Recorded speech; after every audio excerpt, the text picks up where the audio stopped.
এবং ভারত আমাদেরকে অঙ্গরাজ্য মনে করে। হাসিনাকে ওরা মনে করে বাংলাদেশ নামক একটা অঙ্গরাজ্যের মুখ্যমন্ত্রী ছিল আমাদের হাসিনা। তো এখন সেই মুখ্যমন্ত্রী, এখন আমাদের মুখ্যমন্ত্রীকে আমরা তাড়িয়েছি, উঠে পড়ে লেগেছে সে কীভাবে আরেকজন নতুন মুখ্যমন্ত্রী তাদের পা চাটে, তাদের কথা মতো চলে, এরকম আর একটা মুখ্যমন্ত্রী কীভাবে দেওয়া যায়। আমাদের উপদেষ্টা ইউনূস, তিনি তো তাদের কথা মতো চলছে না, এই জন্য তাদের মাথা ব্যথার কারণ হয়ে গেছে। এখন যে প্রশ্ন করছিলেন, ওদের ছত্রছায়ায়, মানে যুদ্ধটা বাংলাদেশের সাথে হয়নি, যুদ্ধটা হয়েছে পাকিস্তানের সাথে। আমি ঠিক বলবো,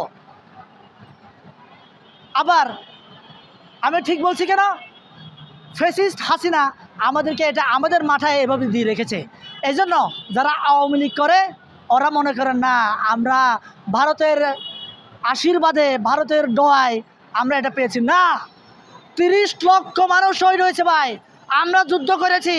এই জন্য আমি বাংলাদেশের সরকারকে, প্রশাসনকে বলবো, যখন ভারতের সাথে যখন আপনার পররাষ্ট্রনীতি নিয়ে কোনো বৈঠক হবে, ওই দেশের সরকারের সাথে মন্ত্রীর সাথে বৈঠক হবে, তখন এই যে পাকিস্তানের সাথে 16ই ডিসেম্বরে যখন আপনার চুক্তি স্বাক্ষরিত হয়েছে আত্মসমর্পণ, ওই ছবি পিছনে রাখবেন না।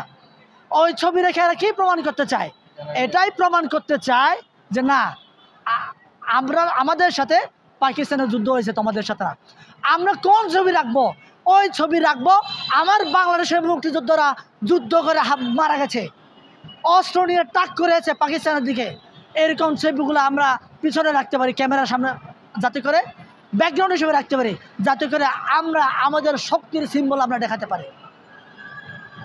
এখন ভারত আমাদের বাংলাদেশের পতাকা পুড়িয়েছে। বাংলাদেশের পতাকা কেন পুড়িয়েছে এরা? এই সাহস দেখিয়েছে কিভাবে? দেখিয়েছে একমাত্র কারণ ওরা মনে করেছে কি, হাসিনা বলেছে না, আমি ভারতকে যা দিয়েছি, আমার স্বামী মোদিকে যা দিয়েছি সে সারা জীবন মনে রাখবে। কি দিয়েছে? আপনারা সাংবাদিক ভাইয়েরা এটা উদ্ঘাটন করেন, এটা বাংলাদেশে 18 কোটি মানুষকে দেখান সে কি দিয়েছে। কি দিয়েছে আমরা দেখতে চাই, আমরা জানতে চাই। আমরা তাকে তাড়িয়েছি, ওরা সুসম্মানে ওরা প্রটোকলে হাসিনাকে রেখেছে। এই জন্যই ওরা মনে করছে হাসিনা তো আবার আসবে বাংলাদেশে, চেয়ারে বসাতে পারবো। এই যে 16ই ডিসেম্বর নাকি একটা প্রপাগান্ডা, বিশাল বিশৃঙ্খলা হবে, এরকম প্রপাগান্ডা ছড়াচ্ছে। এরা মনে করছে না বাংলাদেশের পতাকা পুড়াই দিলেও সমস্যা নাই, আমরা তো আমাদের ভারতের পতাকায় পুড়িয়েছি।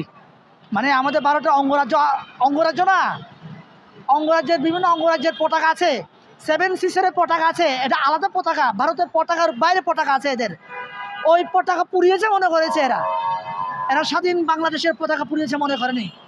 এই জন্য সবাই আওয়াজ তুলেন ভাই, আমি একলা আওয়াজ করলে হবে না, বাংলাদেশের 18 কোটি মানুষকে আমি অনুরোধ করব, আপনারা টুইটারে আওয়াজ তুলুন। আমরা তো ফেসবুকে, ইউটিউবে আওয়াজ করি, এরা টুইটারে কাঁপাই দিচ্ছে। কারণ আমরা তো টুইটার ব্যবহার করতে জানি না, টুইটার ব্যবহার করি না, এই জন্য ওরা টুইটার ইউজ করছে। পশ্চিমা বিশ্ব টুইটার ব্যবহার করে, এই জন্য টুইটারে কাঁপাই দিচ্ছে। আমরা নাকি হিন্দুদের মন্দির পোড়াচ্ছি, বৌদ্ধদের মন্দির পোড়াচ্ছি, সংখ্যালঘুরা নির্যাতন নিপীড়ন হচ্ছে ডক্টর ইউনূস সরকারের ওই উপদেষ্টা সরকারের আমলে। কই, আমিও তো একজন, আমি বলতে চাই না সংখ্যালঘু, তারপরও যেহেতু আপনার মাঝে যেহেতু ভালোভাবে হাসিনা দিয়ে গেছে সংখ্যালঘু শব্দ, মনের অজান্তেই চলে আসে, আমিও শব্দগুলো থেকে বের হয়ে আসতে চাই। আমরা হিন্দু বৌদ্ধ খ্রিস্টান মুসলমান ঐক্য পরিষদ বাংলাদেশে আমি করতে চাই। আপনারা সকলে আমাকে সাহায্য করেন।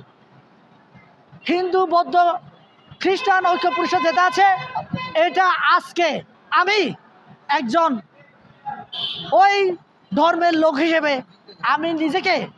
আমি ওদেরকে প্রত্যাখ্যান করলাম। হিন্দু বৌদ্ধ খ্রিস্টান ঐক্য পরিষদের নেতাদেরকে আমি প্রত্যাখ্যান করলাম। আজকে থেকে আমরা বৌদ্ধ খ্রিস্টান হিন্দু মুসলমান ঐক্য পরিষদ আমরা করব।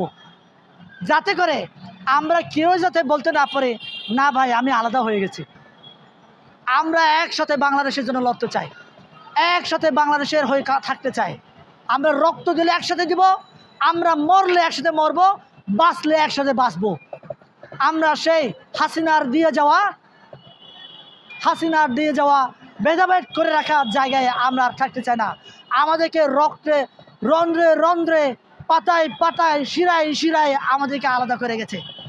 আমরা আবার এক হয়ে থাকতে চাই, এক থাকতে চাই। আমরা বুকে বুকে বুক রেখে কাঁধে কাঁধ মিলিয়ে আমরা বাংলাদেশকে সিঙ্গাপুর সুইজারল্যান্ড আমরা করতে চাই, জাপানের মতো শক্তিশালী রাষ্ট্র আমরা করতে চাই। জাপান দেখেন, জাপানের মতো দেশে এত বোমা ফেলেছে, যে জায়গায় বোমা ফেলেছে ওই জায়গায় এখনো মাটি ঘাস জন্মায় না। ওই রকম একটা দেশ যদি আজকে পৃথিবীতে সবচেয়ে শক্তিশালী রাষ্ট্র হতে পারে, আমরা কেন পারবো না? বীজ ফেলে দিলে ওখান থেকে গাছ হয়। আমরা পারবো, ইনশাল্লাহ আমরা পারবো। আমরা সবাই এক হই, আসেন।